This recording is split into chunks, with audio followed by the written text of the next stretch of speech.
આજે છે પવિત્ર પાવન પુરુષોત્તમ માસના શુક્લ પક્ષની ચોથ. તો આ સુદ ચોથના શુભ દિને માણીએ પુરુષોત્તમ માસની મહાત્મ કથાનો ચોથો અધ્યાય અને મુગ્ધાની કથા. અધ્યાય ચોથો. શ્રી નારાયણ બોલ્યા, હે નારદ, લોકોના હિતની ઈચ્છાથી હું કહું છું તે તમે સાંભળો. અધિક માસે શ્રી હરિની આગળ જે શુભ વચન કહ્યું હતું તે આ છે. હે નાથ, હે કૃપાના ભંડાર શ્રી હરિ, હું આપને શરણે આવ્યો છું.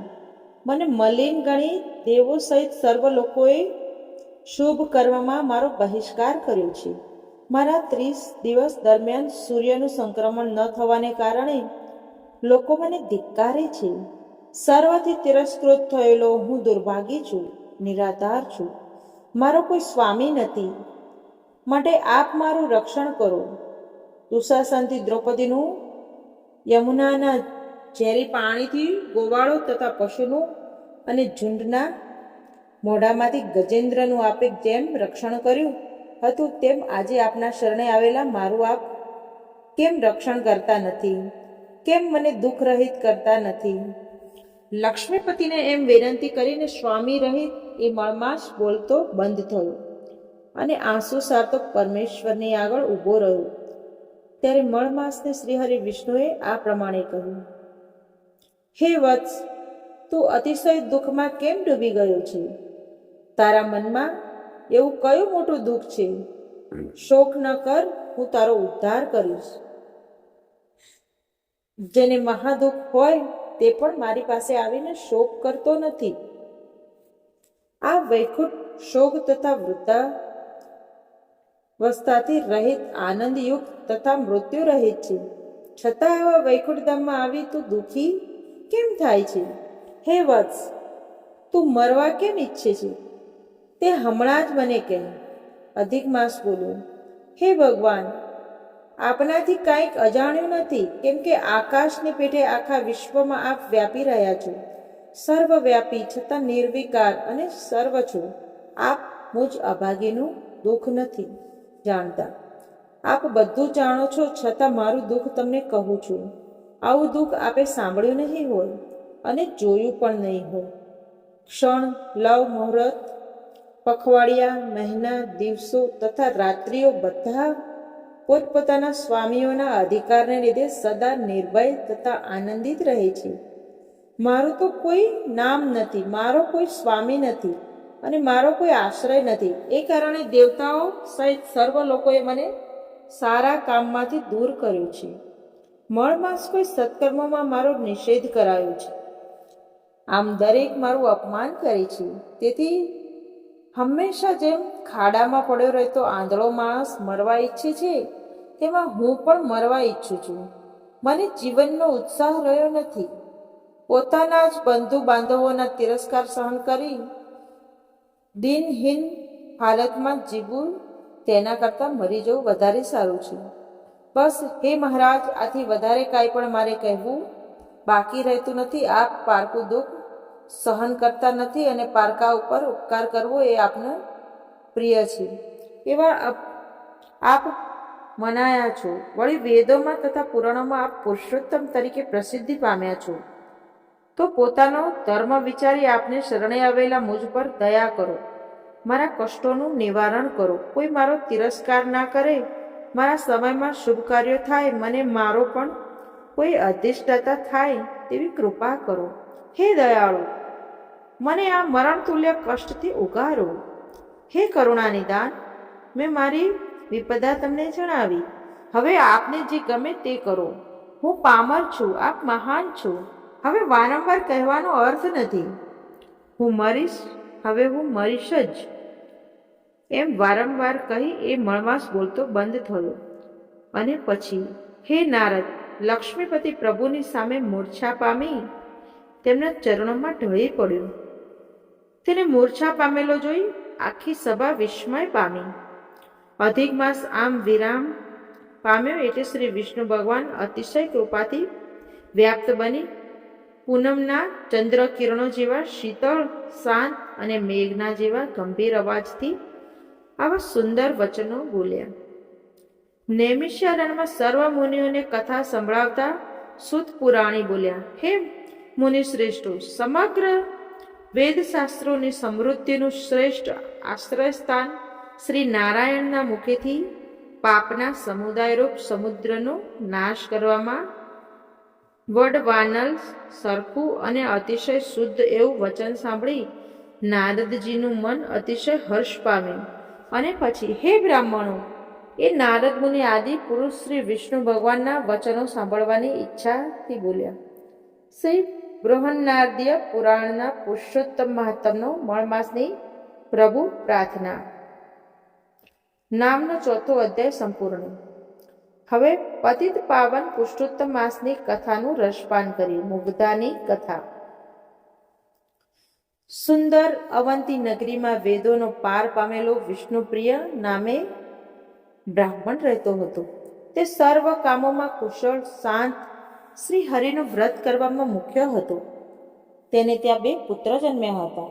એકનું નામ દેવલ તથા બીજાનું નામ માધવા હતું. એક વખત કાળના યોગે તેઓના પિતા મરણ પામ્યા.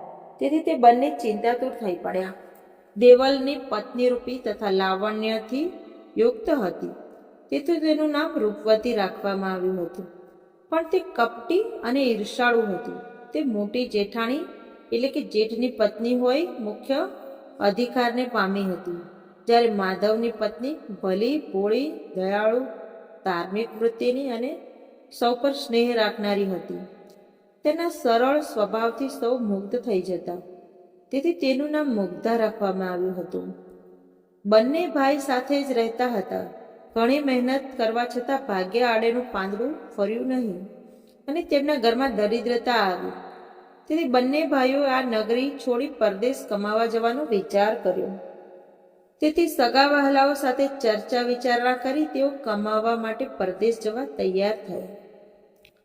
તે વખતે દિયર માધવે પોતાના મોટાભાઈની વહુ રૂપવતીને કહ્યું, હે ભાભી, મારી ભોળી પત્નીનું નાની બહેનની જેમ રક્ષણ કરજો તથા પોતાની દીકરીની પેટે તેની સંભાળ રાખજો, કારણ કે આ દુરાચારી સંસારથી તે બિલકુલ અજાણ છે. તે નાના બાળક જેવી બુદ્ધિવાળી છે. સારું નરસું તે જાણતી નથી, તો તમારા ઉપર વિશ્વાસ રાખી હું પરદેશ જાઉં છું. કપટી રૂપવતીએ સારી રીતે આશ્વાસન આપી દિયરને વિદાય કર્યો. બંને ભાઈ દ્રવ્યની ઈચ્છાથી પરદેશ ગયા. પાછળથી કપટી રૂપવતીએ પોતાની જાત બતાવવા ભોળી મુગ્ધાને કાઢી મૂકી. કમભાગી, તું મારા ઘરમાંથી દૂર જતી રહે. ઓ અભાગણી, તારા નસીબ યોગે જ મારો સ્વામી અતિશય દરિદ્રપણું પામ્યો છે. એમ કહી તેણે વ્યભિચાર કરવાની ઈચ્છાથી મુગ્ધાને ખૂબ મારી ઘરમાંથી કાઢી મૂકી. રોતી કકળતી મુગ્ધા ઘરમાંથી નીકળી ગઈ અને લોકોના ઘરનું કામ કરવા લાગી અને પેટ ભરવા લાગી. એ એટલા સરળ સ્વભાવની હતી કે પોતાને અન્યાય કરનારી રૂપવતીને ઘેર જઈને પણ તેનું કામ કરતી. પણ અભિમાની અને વ્યભિચારમાં રત રૂપવતીને તેની કદર ન હતી. એવામાં પુરુષોત્તમ મહિનો આવ્યો. લોકોમાં દેખાડો કરવા દંભી રૂપવતી પણ પોતાની સખીઓ સાથે સ્નાન કરવા તૈયાર થઈ.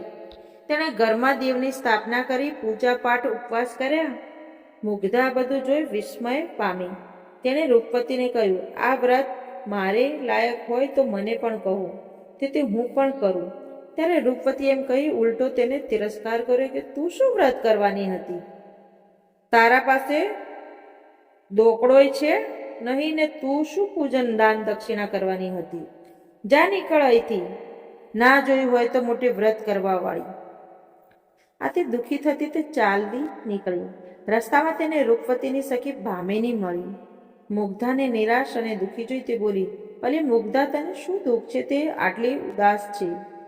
મુગ્ધાએ કહ્યું, બધાને વ્રત કરતા જોઈ મને પણ વ્રત કરવાની ઈચ્છા થઈ અને તમારી સખીને વ્રત વિશે પૂછ્યું તો તેણે કારણ વિના મારો ઘણો જ તિરસ્કાર કર્યો અને મને ગાળો દીધી. જો હું આવું પવિત્ર વ્રત કરવા માટે લાયક નથી તો મારે જીવીને શું કામ છે?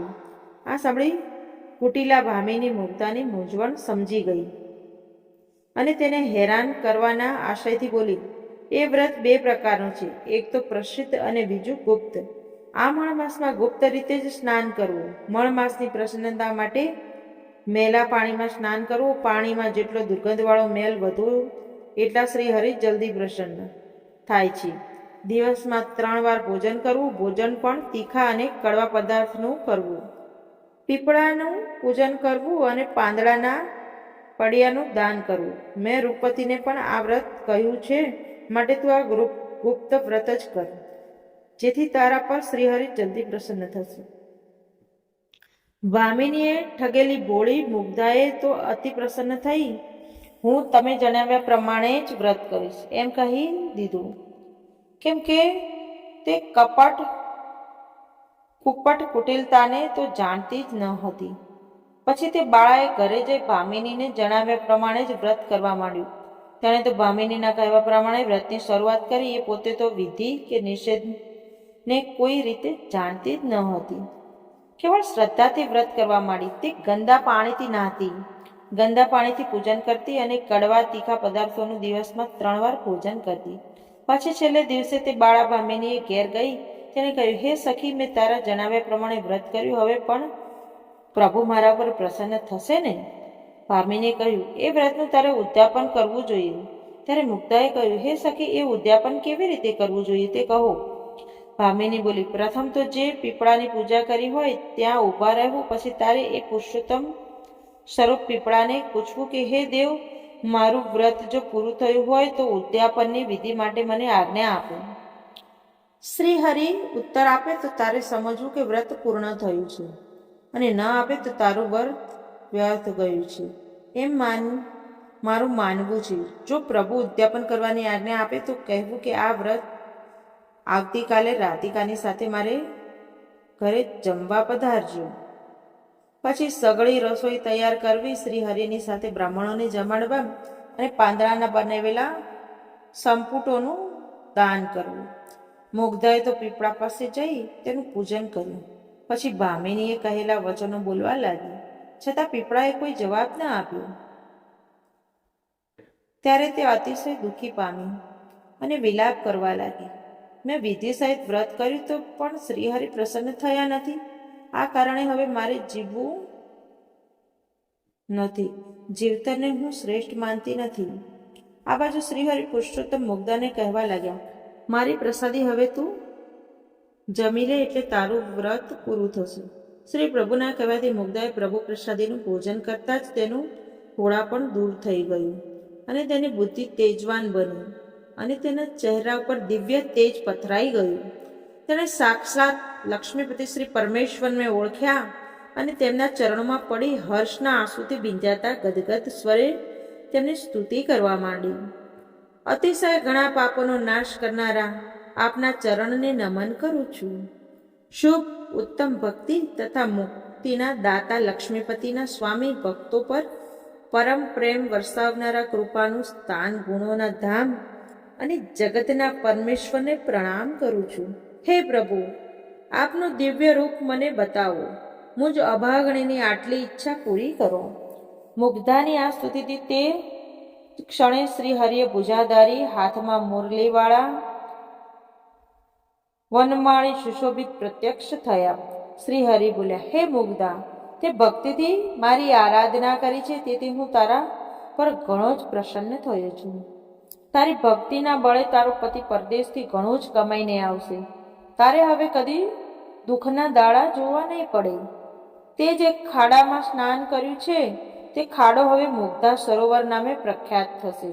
જેમાં કોઈ પાપી પણ સ્નાન કરશે તો તેના પાપ બળી જશે અને તે મોક્ષને પામશે. અંતકાળે તારા ગોલોકમાં વાસ થશે.